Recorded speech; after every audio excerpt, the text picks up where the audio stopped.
So, Ian, thanks for joining us and helping us look back on this day to the second leg win against Cologne, which obviously took us to the final.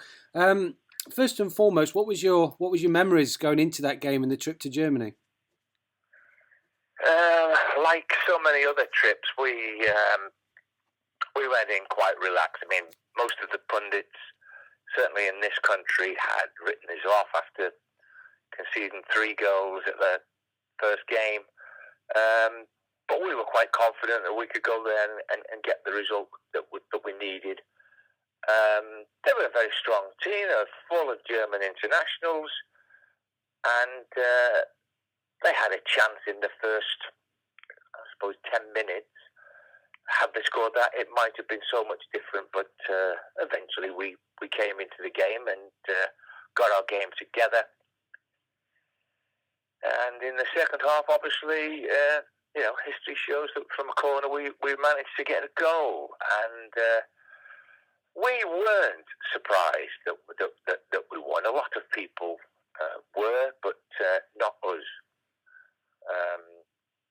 And it was great. I mean, the whole city of Nottingham was, alive and vibrant and absolutely, going crazy. That we'd almost risen from the dead from the first leg, and we were in the final of the European Cup. The European Cup.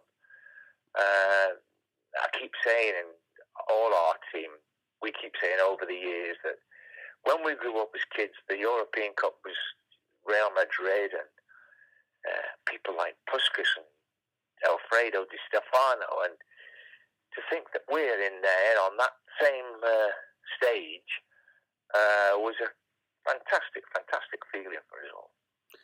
After the first leg, obviously you said that there was a few pundits that had written you off, and we saw Brian's comments after the game. What was the feeling going into it? Did you feel like you had a point to prove? Or as professional players, do you look into it and think, we struggled in the first leg, they caused us a lot of problems, or were you so confident in the team to turn it around that you didn't let them negative thoughts enter your mind? Well, we weren't that kind of team that analysed things to the nth degree. We were more or less thinking, okay, we've got a game. We let 3 goals and we need to defend better.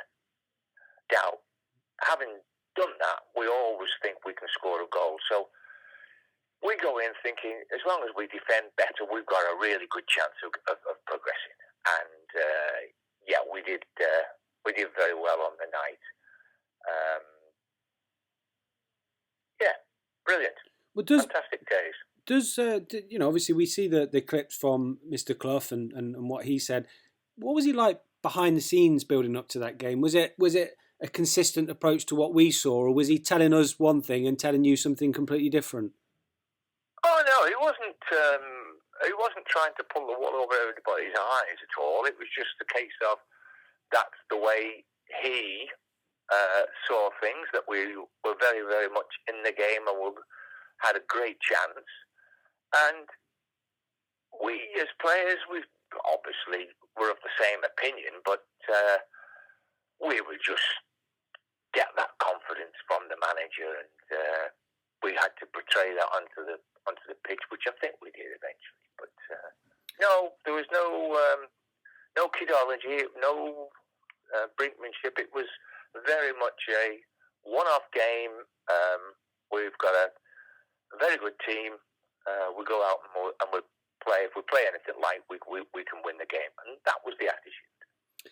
Well, you scored in the first leg, and you, as you alluded to, you scored with a header in the second leg, the only goal of the game. Can you remember your emotions? Oh, my emotions. Well, it's just you just overcome really that we scored with 20 minutes to go, so you're absolutely on a high that you've scored a goal and you were winning the game 1-0, but you have to keep a lid on that because you've got 20 minutes to go. So and indeed in the last 5 minutes, Peter made a very, very good save from a lad that played for Cologne. I think his name was Konopka, and that was the difference. We were able to keep the clean sheet, and the rest follows. The dressing rooms were obviously buzzing, and as you would expect, it was fantastic. And the journey home. In those days, I used to give Viv Anderson a lift, so I gave him a lift from East Midlands Airport to his house, and I think he was wanting to toot the horn every 10 seconds, just to let people know that we were here. And so it was a little bit chaotic, but fantastic memories. And it's that return when you come home to a hero's welcome. But of course, given your mindset and the players, you weren't satisfied with just reaching the final. You knew you still had a job to do, and so I imagine the celebrations were good, but you also were very focused on the next stage and what you needed to achieve. Well, yeah, I mean, that was the 25th of April, and we still had I think we still had league games to play. So the managing being what it was okay. That was a Wednesday night. We've won the game 1-0. We're in the final, great, but we've got a game Saturday, and our thoughts come. I mean, you can't just switch off Wednesday night, Thursday morning, not think about it. But it did. Eventually, we were brought round to thinking, hang on, there is a game on Saturday. And by Friday afternoon, Friday morning, we were certainly ready for the next league game. So, yeah, it was a fantastic time. Probably the best. Well, obviously the best days of our playing careers. Any of the lads in that team, I include Peter, who Peter Shilton, who got 100, who got wherever he got caps. That would be one of the highlights of his career, and then right the way through the team, it was a fantastic memory. Absolutely, and obviously one that we're looking back on today. And Ian, just wanted to basically speak to you about the current situation and what you're doing to keep busy. There's a lot of Forest fans out there listening in and wanting to know what you guys are up to. How are you keeping busy during the lockdown? I'm doing a lot of gardening, I have to say. A guy called Ron, who was one of the stewards at Forest, about 5 or 6 years ago, he gave me some dahlias. And I have looked after these dahlias for the past 5 years. And to the extent that since we've been in lockdown, I've actually started taking cuttings and growing on new plants from his dahlias. So there you go. So I have, in my garden, I have dahlias that have a forest background to them. Brilliant. That's fantastic. Well, so that's me gardening, but mainly. And a little message to the Forest fans just to keep safe and follow the rules of staying indoors, Ian? Well, very much. I mean, it's a great time for taking stock and trying to understand what is important to you, and going out isn't as important as looking after people and basically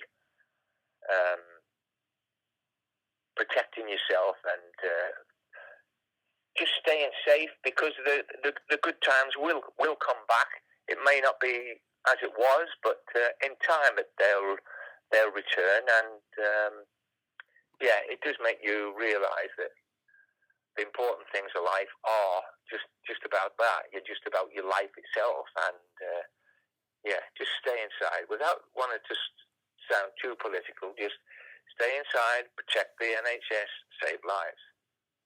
Well said, Ian. I think You've that's. Never heard that before.